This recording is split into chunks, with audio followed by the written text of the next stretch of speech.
Hello student, welcome to political science department class. आज का हमारा जो टॉपिक है वो हमने लास्ट क्लास जो हमने लिया था लोकतंत्र, उसी के आगे हम कंटिन्यू कर रहे हैं।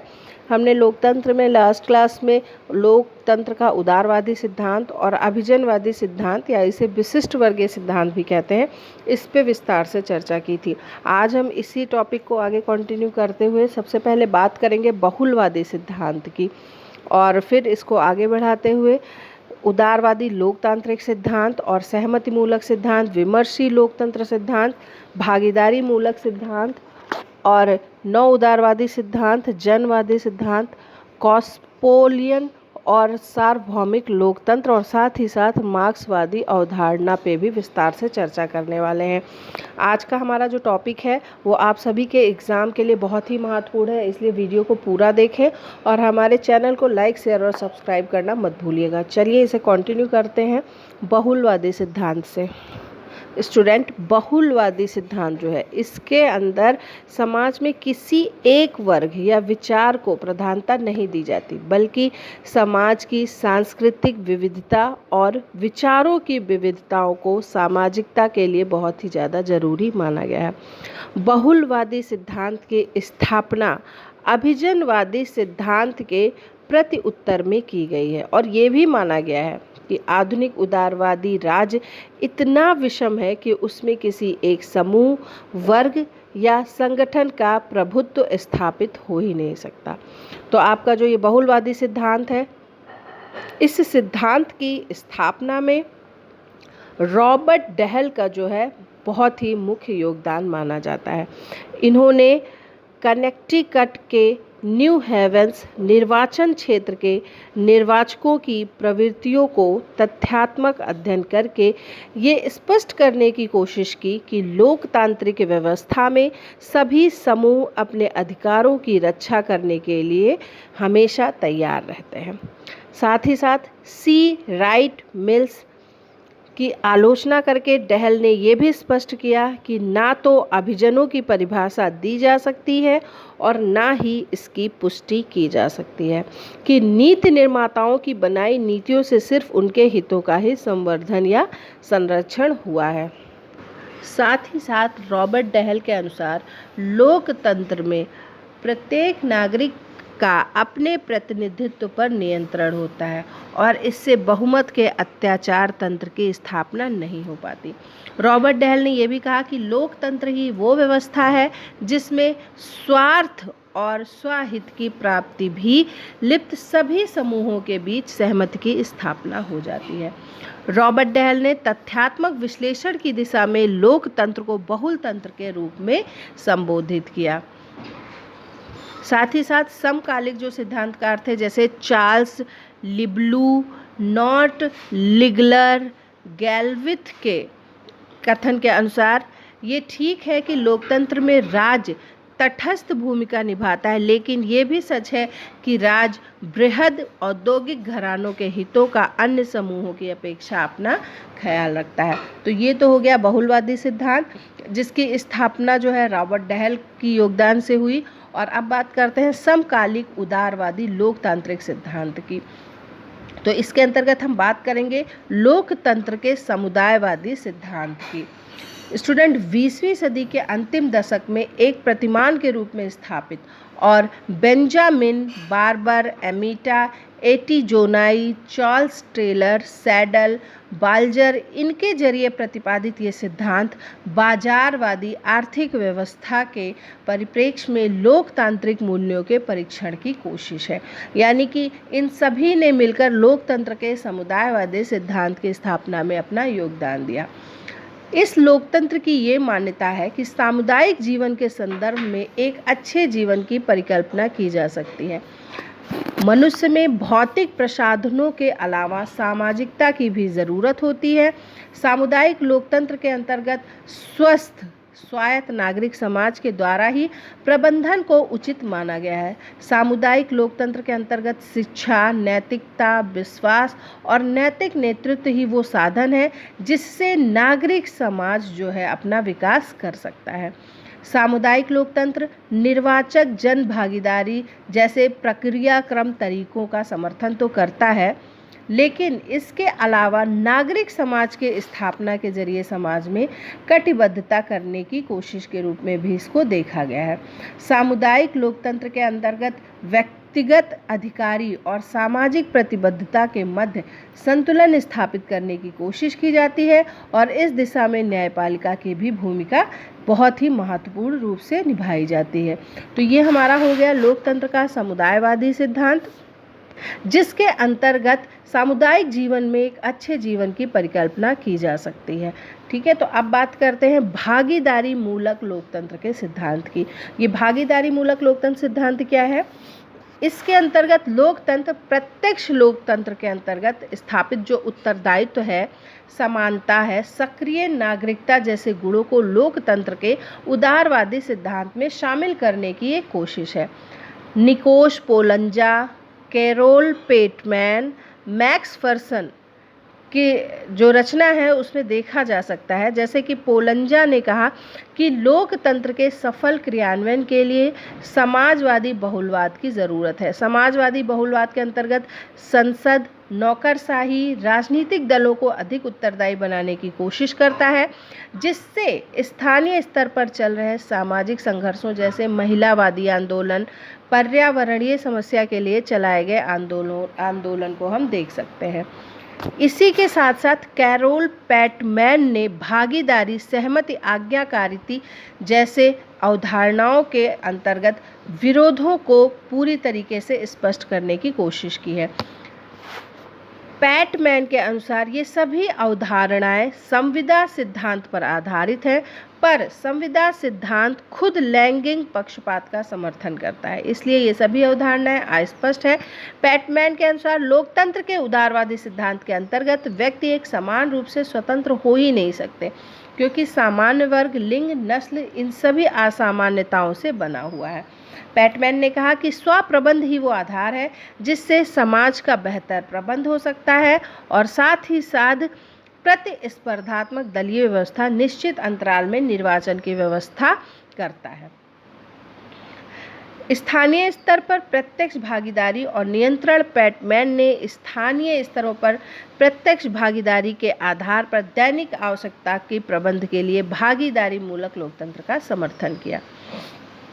मैक्स फर्सन की एक रचना थी life and times of democracy, इसमें इन्होंने भागीदारी मूलक लोकतंत्र के सिद्धांत का समर्थन किया है। मैक्स फर्सन ने कहा कि एक उपभोक्ता के लिए उपभोग के लिए एक अच्छे पर्यावरण की आवश्यकता होती है। मैक्स फर्सन जो थे व्यक्ति को एक रचनाकार कर्ता के रूप में देखते हैं और लोकतंत्र का मुख्य उद्देश्य व्यक्तियों की रचनात्मकता का संवर्धन बताते हैं।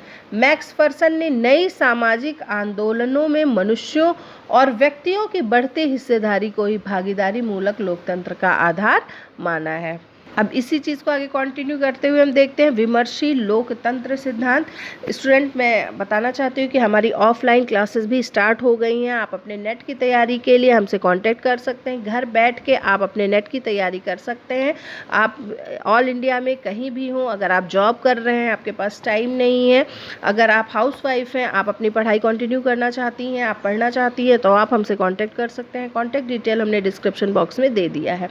चलिए स्टार्ट करते हैं। विमर्शी लोकतंत्र सिद्धांत के बारे में हम बात कर रहे थे। तो लोकतंत्र का विमर्शी सिद्धांत मतों की राजनीति से जो अलग तर्क, वाद विवाद, आपसी विचार विमर्श है, इसके आधार पर लोकतंत्र का समर्थन करते हैं। इस सिद्धांत की मान्यता है कि लोकतंत्र वो व्यवस्था है जिसमें नागरिक आधिकारिक निर्णयों के संबंध में विचार विमर्श कर सकते हैं। इस सिद्धांत के अंतर्गत व्यक्तियों की संरचनात्मक और अंतःक्रियाओं को वैधानिकता की पूर्व शर्त माना गया है। स्टूडेंट, हमारे जो जॉन रॉल्स थे, उन्होंने विमर्शी लोकतंत्र का बहुत ज़्यादा समर्थन किया। उन्होंने उनकी जो रचना थी थ्योरी ऑफ जस्टिस, ये आपके एग्ज़ाम में बहुत बार पूछा भी जा चुका है, उसमें उन्होंने अज्ञानता के पर्दे के पीछे व्यक्तियों के पारस्परिक विमर्श के आधार पर सहमति मूलक स्थिति बनाने की कोशिश की। हैबरमॉस के विचारों से भी विमर्शी लोकतंत्र प्रभावित है और हैबरमॉस के हिसाब से आपसी विचार विमर्श से आपसी बंधुत्व की भावना पैदा होती है और समाज में खुलापन और सहिष्णुता के भाव भी विकसित होते हैं। तो विमर्शी लोकतंत्र का समर्थन जॉन ड्राइजैक, हैबरमॉस और मार्क वॉलेन जैसे सिद्धांतकारों ने किया। तो ये सारी चीज़ें पढ़ने के बाद हमें ये चीज़ समझ में आ रही है कि जो विमर्शी लोकतंत्र है उसके अंतर्गत क्या क्या चीज़ें हम शामिल कर सकते हैं। वैसे तो मुक्त क्षेत्र की स्थापना, जहां नागरिकों के मध्य विचार विमर्श हो, ऐसी व्यवस्था जिसमें ये निश्चित हो कि विमर्श भेदभाव रहित समानता पर आधारित हो। साथ ही साथ हम इस निष्कर्ष पे भी पहुंचते हैं कि विचार विमर्श लोकहित के प्रश्नों में हो और सरकार विमर्शों के आधार पर स्थापित सहमति को संविधान में परिवर्तित कर सके। तो ये सारी चीज़ें जो है हमारी विमर्शी लोकतंत्रीय सिद्धांत में आती हैं। अब इसके बाद बात करते हैं सहमति मूलक सिद्धांत की। स्टूडेंट, ये भी बहुत ही इम्पॉर्टेंट है। सहमत मूलक लोकतंत्र की अवधारणा का विकास जो है ओंट लिपचाट ने किया, जिसके अंतर्गत राजनीतिक दल और गठबंधन के बीच शक्ति वितरण को प्रमुखता दी गई है। ठीक है, तो इस विचार के अंदर राजनीतिक दलों के मध्य सहमति मूलक व्यवस्था को लोकतंत्र का आधार माना जाता है और आवश्यकता की सत्ता में भागीदारी का आधार बनाया जाता है। सहमति मूलक लोकतंत्र उन्हीं समाजों में प्रभावकारी है जहां क्षेत्रीय, प्रजातीय, सांस्कृतिक, धार्मिक और सामाजिक विरोध देखे जा सकते हैं। स्टूडेंट, लिपचाट के अनुसार बेल्जियम, लेबनान, ऑस्ट्रेलिया, स्विट्जरलैंड और भारत ऐसे ही लोकतंत्र के उदाहरण हैं और इन लोकतंत्रों की कुछ विशेषताएं भी हैं, जिनमें से इन्होंने कुछ प्रमुख विशेषताएं बताई, जैसे कि मिली जुली सरकारों की स्थापना, विधायिका और कार्यपालिका के बीच शक्ति विभाजन, दो सदनीय विधायिका, बहुदलीय व्यवस्था, समानुपातिक प्रतिनिधित्व, संघात्मकता तथा शक्ति का विकेंद्रीकरण, लिखित संविधान और अदेय मौलिक अधिकार। तो ये हो गया हमारा सहमति मूलक सिद्धांत। अब बात करते हैं नौ उदारवादी सिद्धांत की। ये सारे टॉपिक बहुत ही ज़्यादा इम्पॉर्टेंट है और हर बार इसमें से कुछ ना कुछ आपके उसमें एक प्रश्न ज़रूर आता है, तो इसे बहुत ध्यान से आप पढ़िएगा। स्टूडेंट, हमारी ऑफलाइन क्लास भी आप सभी की सुविधा के लिए है। आप घर बैठ के क्लास कर सकते हैं। हमने अपना कॉन्टैक्ट डिटेल डिस्क्रिप्शन बॉक्स में दे दिया है।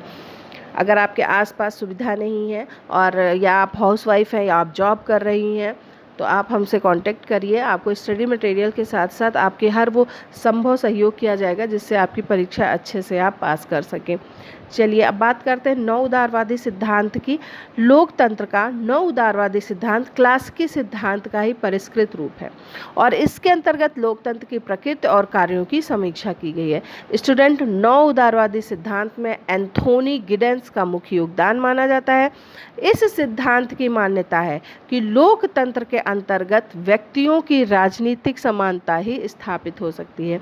इस सिद्धांत का समर्थन तार्किक चयन पद्धति के आधार पर शुम्पीटर, मेनकर, ओल्सन ने भी किया। शुम्पीटर के अनुसार लोकतंत्र की समस्या ये है कि असामान्यता और विरक्त विरोधी विचारों को कैसे समायोजित किया जा सके। ये जरूरी नहीं है कि सभी के पास मताधिकार हो। शुम्पीटर ने लोकतंत्र को एक ऐसी व्यवस्था के रूप में देखा जिसमें मत प्राप्ति के लिए नेताओं के बीच प्रतिस्पर्धा होती है और उससे विधायन की अधिकारिता स्थापित होती है। स्टूडेंट, इस सिद्धांत का समर्थन डेविड मार्कंड और सैमुअल ब्रिटन ने भी किया है। मार्कंड के अनुसार लोकतंत्र वयस्कों के लिए वही है जो बच्चों के लिए चॉकलेट है, यानी कि लोकतंत्र में लुभावन की प्रवृत्ति होती है। ब्रिटेन के अनुसार लोकतंत्र के आर्थिक क्षेत्र में हस्तक्षेप के नकारात्मक परिणाम होते हैं। राजनीतिक हस्तक्षेप से आर्थिक व्यवस्था पर दुष्परिणाम होता है। लोकतंत्र की आवश्यकता शासक वर्ग की निरंकुशता को समाप्त करने के लिए है, आर्थिक सुधारों के लिए नहीं। ब्रिटेन ने लोकतांत्रिक अतिभार की अवधारणा के अंतर्गत सीमित शासन का समर्थन किया है। तो स्टूडेंट, ये हमारा था नौ उदारवादी लोकतंत्र। इसमें एंथोनी गिडेंस ने अपना मुख्य योगदान दिया। ठीक है, अब बात करते हैं इसके बाद लोकतंत्र का जनवादी सिद्धांत, या इसे आप परिवर्तनवादी सिद्धांत भी कह सकते हैं। तो अब बात करते हैं जनवादी सिद्धांत। जो वर्ष 1917 की सोवियत क्रांति और वहाँ स्थापित प्रशासकीय व्यवस्था से प्रतिस्थापित है। लेनिन इन विचारों के संस्थापक कहे जा सकते हैं और उनकी मान्यता थी कि शासन की सभी शक्तियाँ सोवियत स्वायत्त समूह में होनी चाहिए। लेनिन ने इसे निर्देशित लोकतंत्र की संज्ञा दी है और दल के नेतृत्व के आधार पर समानतापूर्ण समाज के निर्माण की कोशिश की। स्टूडेंट, जनवादी लोकतंत्र रूस में विशेषकर मार्क्स के द्वारा 1871 ईस्वी के पेरिस कम्यून में व्यक्त विचारों पर आधारित है और इसके अंतर्गत संपत्ति के सामाजिक नियंत्रण, समानता और स्वतंत्रता की अपेक्षा रखी गई।